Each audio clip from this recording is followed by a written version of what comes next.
everything that they told us that you were going to do. With the hammer and the sickle and the bandoleros with the jello shots and the why are you doing this? Vice President Harris came and visited my restaurant. And she greeted every person with that 1,000-watt smile and said, Jon Stewart just went scorched earth on the DNC, torching their Kamala Harris disaster live on air. And this truth bomb didn't come from just any comedian. It came from the man whose facts are nearly impossible to challenge. If the Democrats thought they could spin this mess, Stewart just ripped the mask clean off. I just cannot believe these are the people. Jon Stewart didn't just land a joke. He landed a punch that knocked the wind out of the Democratic Party's carefully staged rebrand of Kamala Harris.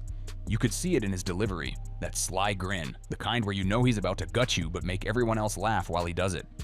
This wasn't some throwaway late-night jab. No, Stewart dismantled the DNC's entire PR operation in a way no political opponent has managed to pull off. In just a few lines, he stripped away the glossy slogans, the friendly sound bites, the media's puff pieces, all of it. Growing up, we moved a lot. I will always remember that big Mayflower truck packed with all our belongings, ready to go to Illinois, to Wisconsin. Just name swing states. Just say. For months, the party had been running what felt like an endless highlight reel of Kamala's biography. Childhood anecdotes, college days, her first cases as a prosecutor. They threw it all in, hoping voters would see a hero's journey. But Stewart didn't buy it. And when he called out the absurdity, it hit harder because it wasn't coming from a Republican attack ad. It was coming from a guy who's supposed to be on their side. That shock, that betrayal, made the roast sting twice as much. I haven't heard much from McDonald's employees about Harris possibly doing the same because she claims she once worked at McDonald's. People are casting doubt on that. And you went searching for the truth? She worked at McDonald's. And she greeted every person with that 1,000-watt smile and said, how can I help you? Then came the comparison that went viral in minutes. Stewart likened Harris's 4 years as vice president to clocking in at McDonald's, sticking to the employee handbook, and doing nothing bold or innovative. It was brutal, but it wasn't wrong. Over an entire term, there were no signature legislative wins with her name stamped on them. No sweeping reforms, no defining moment of leadership. And yet the DNC's marketing machine was selling her like she was Obama 2.0.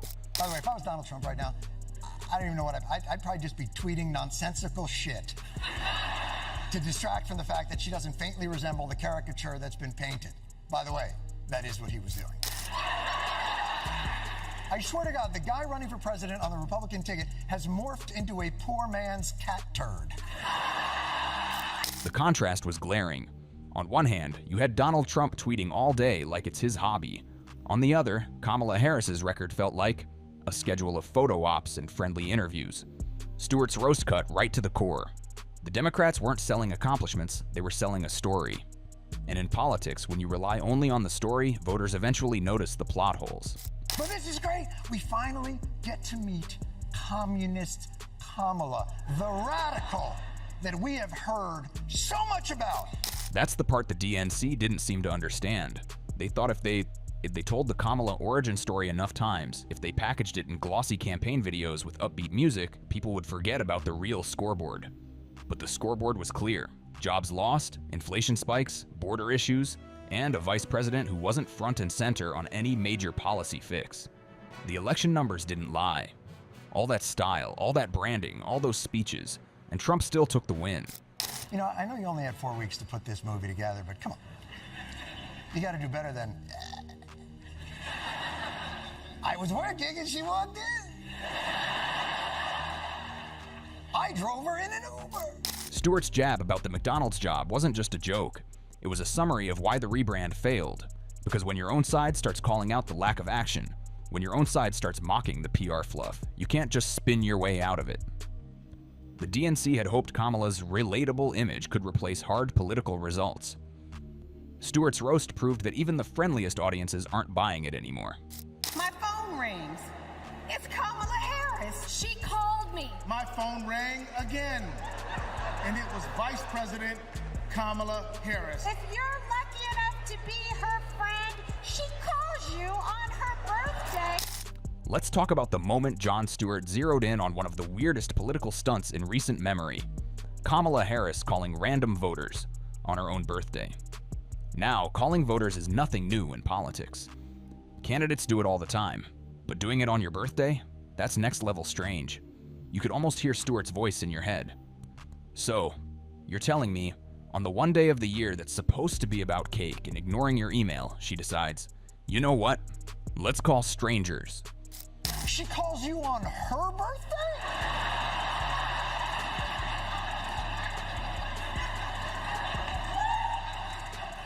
That is very birthday. She calls you. Hey, girl. It's Kamala. Anything you have to say to me? That you should have. And it wasn't just that she did it, it's the way the DNC packaged it. They tried to make it feel wholesome and quirky, like one of those TikTok day in my life videos. The camera crew was there, the lighting was soft, the energy was, look how relatable I am. But Stewart wasn't buying it, and honestly, neither were a lot of viewers, because when you've got inflation still biting, housing costs through the roof, and border numbers making headlines, the idea of calling voters on your birthday feels, well, unserious. This is one of the reasons I became a prosecutor, to protect people.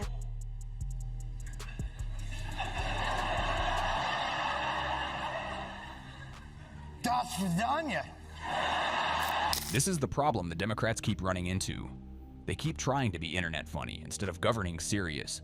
It's like they've mistaken running the country for running a brand. And sure, TikTok-style quirkiness might get you some likes and retweets, but it doesn't get you votes from the people whose rent just went up 20%. Stewart even connected it to past campaign cringe moments. Remember those staged, painfully awkward attempts to go viral? Michael Costa adding in little one-liners to Harris events, trying to turn politics into a comedy sketch? Yeah, this is that same energy. If you do not acknowledge that delicate dance of whether or not they will supersize. Are there less professional, more personal stories? It's what Stewart framed as political theater for the terminally online. All these stunts, all these cutesy moments, they play great on Instagram stories, but in the real world, where people are choosing between paying the electric bill or filling up the gas tank, it just feels tone deaf. The DNC keeps talking to Twitter like it's America, and Stewart's roast made it clear, it's not. And then, as if that wasn't enough material, Stewart went for the jugular with what I like to call the platform disaster of the year. Here's what happened. After nominating Kamala Harris, the DNC forgot to actually update their official party platform. Biden's name was still sitting there like nobody noticed. Stewart couldn't resist. These people can't even change a name in Microsoft Word and you expect them to run a country? How funny would it have been if at the end she was just like, but seriously though, not for me. The moment he said it, you could hear the air suck out of the room. Because it's one of those lines that's so simple, so obvious, you can't argue with it. Forget the complex policy debates. This was a basic clerical task, and they still missed it. That's not just sloppy, it's symbolic. If you can't get the small stuff right, voters start wondering what you're messing up behind the scenes. She's not here either. No Beyonce, no Kamala. This is why Stewart's roast hit differently. He wasn't just making fun of typos, he was painting a bigger picture. That the Democratic Party looked disorganized, reactive, and scrambling at the last minute. And in politics, perception is reality. You look sloppy here, people assume you're sloppy everywhere. Say that you moved to swing states, that you moved to Michigan, to Georgia, you moved to Arizona. Just make it up. Now, Stewart didn't just throw these jokes out randomly. His roast had structure. And that's what made it devastating. He builds it like a comedian engineer. Step 1, hook the audience with something funny and relatable. Step 2, exaggerate it just enough to bypass political defensiveness. Step 3, land it on a fact no one can deny.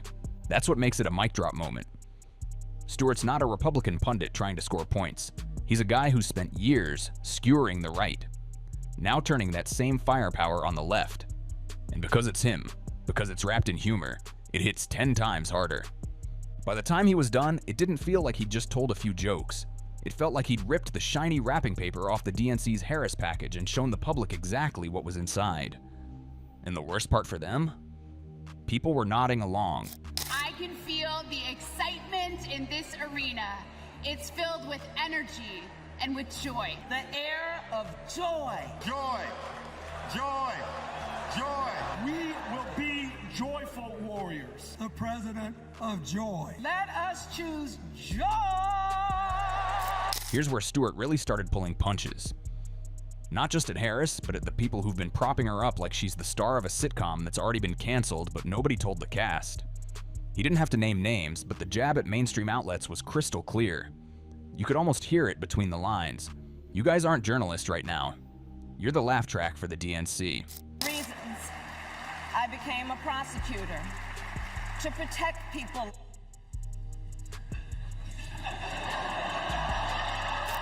For months, Harris's coverage in certain corners of the press has been, let's call it, generously curated. Fluffy profiles about her relatable laugh, soft focus spreads about her historic role, and zero tough questions about the fact that she's got no major legislative wins in 4 years. That's the Team Blue problem Stewart was digging into. When the criticism should be coming from inside the House, it gets buried under puff pieces and exclusive sit-down interviews that might as well have been scripted by a campaign intern. Listen to me. Whatever you're feeling, go with it. Whether that feeling is joy or perhaps relief at having a chance when you had none is exhilarating. And that's what made this roast sting so badly. Stewart was doing the accountability the media should have been delivering all along. Instead of more glowing profiles about Kamala's Converse collection or her love for cooking, he put the spotlight where it belonged, on the glaring gap between the image and the reality. The contrast was brutal. One day, you've got a headline about her refreshing leadership style. The next day, Stewart's reminding the world that this is the same leader who just called random voters on her birthday while the party forgot to swap Biden's name out of its platform. And the Democrats were hitting all the right notes. The cameraman? Not so much. But here's the thing. Stewart wasn't just going after Harris. The roast hit a nerve because it was aimed at the entire Democratic machine. He cracked jokes about her, sure, but what he was really roasting was the broader culture of politics as theater. This wasn't about one bad stunt or one sloppy oversight. It was about a party addicted to optics while the country is asking for substance. I stood up for women and children against predators who abuse them. I fought against the cartels who traffic in guns and drugs and human beings, who threaten the security of our border and the safety of our... And that's where it connected perfectly with what we've been talking about. The obsession with identity politics over actual policy. The DNC's been banking on biography. First woman VP, first black woman VP, first South Asian VP. Check, check, check. But Stewart's jokes blew up the idea that you can replace a governing plan with a resume highlight reel. It's like putting "has a driver's license" on your job application for airline pilot. Great, but can you fly the plane? There's not much joy in this convention hall. There were empty seats here when even as late as when Joe Biden was speaking. The vibes are off. No one's This moment also tapped into a bigger voter shift that's been building for years, away from blind party loyalty and toward authenticity. People are exhausted by slogans, hashtags, and relatable moments that feel choreographed. When a comedian points it out with a smirk, it lands harder than 1,000 op-eds because it's what everyone's been thinking. Just nobody in the mainstream will say it. If you can't see what they're trying to do here, they're trying to make you form an emotional connection with these people, like, oh, I listen to Bruce Springsteen also, I'm gonna vote for them. And the sad part is, a lot of Americans are gonna fall for that. You cannot fall for these little tricks that politics. Of course, when a joke cuts this deep, there's fallout. The DNC's response wasn't loud outrage, it was the quiet, behind-the-scenes kind of damage control. You could almost see the group chats firing up. Do we respond? Ignore it? Pretend it didn't happen? Meanwhile, on social media, it was open warfare. Progressives and independents were sharing clips saying, "Finally, someone said it." But party loyalists? Oh, they were furious. To them, this was helping Trump, dividing the base, and all the usual labels for when someone inside the bubble tells the truth. I think you might be confusing vibes with the tomato-infused soup-adjacent fondue, the weapon of mass lactation that this city calls. I'll tell you that. What they didn't realize is that Stewart managed to pull off something rare. He said what needed to be said without losing the audience. If a Republican pundit had made these exact points, Democrats would have tuned it out instantly. But because it was Stewart, the guy who spent decades roasting the right, they had to sit there and take it. That's the genius of it. The Democrats, on short notice, exploited their newfound momentum and enthusiasm with a display of the breadth and width of this diverse, often contradictory party of Roosevelt. And this is where we can see the foreshadowing. If the DNC doesn't ditch the optics and empty slogans playbook, 2028 won't just be rough, it'll be a repeat disaster. You can't win long-term on hashtags, soft-focus photo shoots, and look how normal I am gimmicks.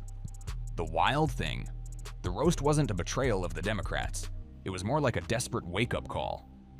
Shake you by the shoulders and tell you to stop acting like a marketing firm moment. But let's be honest, they probably won't take it. Political machines rarely do.